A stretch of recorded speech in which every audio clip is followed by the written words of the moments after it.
அனைவருக்கும் வணக்கம். ஒரு சிறந்த ஒரு பகுதியாக என்ன இருக்கிறோம் அப்படின்னா, இன்னைக்கு நாளடியாரை பற்றி என்ன பார்க்க போகிறோம். நாளடியார் அப்படின்னா சிறப்பான ஒரு அழகிய பண்புடைய ஒரு சிறப்பான ஒரு நூலாக நமக்கு இருக்கிறது. 4 அடிகளை கொண்டு இருக்கிறது. நீதி நூல்கள் அடிப்படையில் நம்ம சொல்லி பார்த்தோம் அப்படின்னா, இந்த நாளடியார் அப்படிங்கிறது ஒரு சிறப்பான ஒரு அற்புதமான படைப்பு.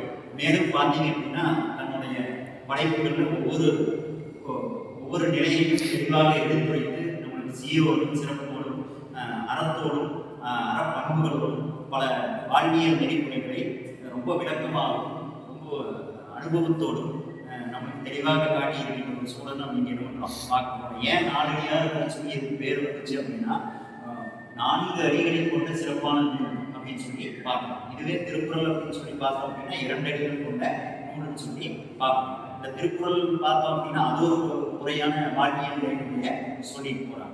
அதுக்கு மட்டும் இல்லாமல் திருக்குறள் வந்து பல மொழிகளில் மொழிபெயர்க்கிறாங்க. பல மொழிகளில் மொழிபெயர்க்கிறாங்க அப்படின்னா அந்த மொழியினுடைய மகத்துவம், தமிழ் மொழியினுடைய சிறப்பு, திருக்குறளுடைய சிறப்பை எல்லாம் அவங்க அறிஞ்சுக்கிட்டு தான் அதனுடைய சிறப்பை யாம் பெற்ற இன்பம் பெருக வையகம் அப்படிங்கிற ஒரு முறையில மக்கள் எல்லாருமே தெளிவான ஒரு அறநிலையை பின்பற்ற வேண்டும், பயிர வேண்டும் அப்படிங்கிற ஒரு நோக்கத்தில் என்ன பண்ணியிருக்காங்க, இங்கே அதை பற்றி என்ன பண்ணியிருக்காங்க விளக்கமாக கொடுத்துருக்காங்க. அதே மாதிரி இங்கே 4 அடியார் அப்படிங்கிற ஒரு நூலும் நம்மளுக்கு 4 அடிகளில் என்னென்ன விளக்கங்களை நம்மளுக்கு பெருமையாக விளக்கியிருக்காங்க.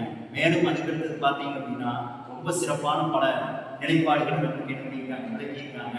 அது மட்டும் இல்லாமல் இந்த ஒவ்வொரு அடிகள் தோறும் எவ்வளவு சிறப்பான ஒரு செய்தியை மக்களுக்கு, மனிதனுக்கு, மக்களுக்கு, தனி மனிதனுக்கு எவ்வாறு உணர்வூட்டுதல் மூலமாக எவ்வாறு விளக்கி இருக்கிறார்கள், அந்த உணர்வூட்டல் எவ்வாறு இந்த நாளடியார் மனிதர்களுக்கு மிகவும் சிறப்பாக அடிப்படை பண்பாக பயன்படுகிறது அப்படிங்கிறத நம்மளுக்கு என்ன பண்ணியிருக்காங்க விளக்கி சொல்றாங்க. அது மட்டும் இல்லாம மேலும் இந்த பல கருத்துக்கள் இந்த நாளடியார் மூலமா நமக்கு என்ன பண்ணியிருக்காங்க இங்கே நம்மளுக்கு சொல்றாங்க.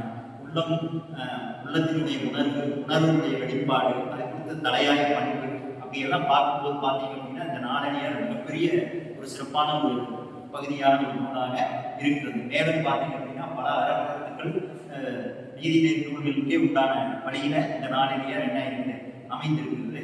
மேலும் தான் பெற்றுள்ள 4 அடிகளில் ஒவ்வொரு அடிகளிலும் ஒவ்வொரு திறமிகு சீர்மிகு அடிப்படை பண்புகளான ஒரு அறக்கருத்துக்களை நமக்கு என்ன ஆகிறது ஒரு வலிமையான முறையில நமக்கு என்ன நடக்கிறது.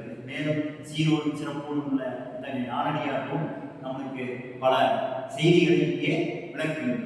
இதன் மூலம் நாளடியார் நல்ல ஒரு அடிப்படை பண்புடைய நூல் என்பது இங்கு தெளிவாக அமைந்திருக்கிறது என்பது பெருமைக்குரிய ஒரு செய்தி. அது மட்டும் இல்லாமல் மற்ற நீதிநெறி நூல்களோடு இந்த நாளடியாரை ஒப்பிடும்போது பல செய்திகளையும் பல நிறைவான நோக்கங்களையும் மனித வாழ்விற்குரிய பண்புகளையும் நம்மளுக்கு என்ன எடுத்து விளக்குறாங்க அப்படிங்கிறது இதனுடைய செய்தி. மேலும் அது மட்டும் இல்லாமல் ஒரு மனிதன் தன்னுடைய உள்ள குறிப்பை வெளிக்கொணர்வதற்குரிய ஒரு பகுதியாக இந்த நாளடியார் அமைந்திருக்கிறது அப்படிங்கிறது நமக்கு என்ன சிறப்பு தான்.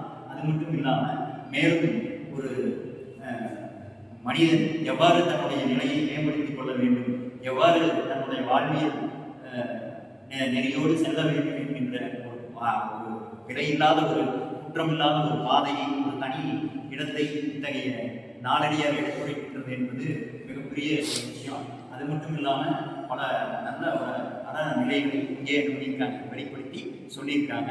மேலும் பார்த்தீங்க அப்படின்னா நாளடியார் சொல்லக்கூடிய செய்திகள் பார்த்தீங்கன்னா தொடர்ந்து ஒரு அறப்பண்புகளை, ஒரு நீதி நெறியில்லாத ஆன செய்திகளை, பல நிலைப்பாடுகளை இங்கே விளக்கமாக நம்மளுக்கு எடுத்துக்கிட்டே போகிறாங்க, சொல்லிக்கொண்டே போகிறாங்க. அதை வரிசை முறைப்படுத்தணும் அப்படின்னு சொன்னோம்னா திருக்குறளில் சொல்ல பல செய்திகள் சொல்கிறாங்க. அதிலேயும் தாண்டி பல செய்திகள் இந்த நாளடியார் வந்து என்ன பண்ணியிருக்காங்க விளக்கியிருக்காங்க. ஒவ்வொரு நேரத்திலையும் ஒவ்வொரு தலையாய சில நூல்கள் இருக்கும். அந்த தலையாய நூல்கள் இங்கே சில நேரங்களில் நாளடியாரையும் அமைந்திருக்கிறது. அந்த நாளடியாரில் பல தலைமை பண்புகள் சார்ந்த செய்திகள் உண்டு அப்படிங்கிற ஒரு நிலையும் நம்மளுக்கு என்ன பண்ணியிருக்காங்க இங்கே விளங்கி சொல்லியிருக்காங்க அப்படிங்கிறது இதில் சொல்லக்கூடிய ஒரு விஷயமாக நம்மளுக்கு என்ன அமைந்திருக்கிறது.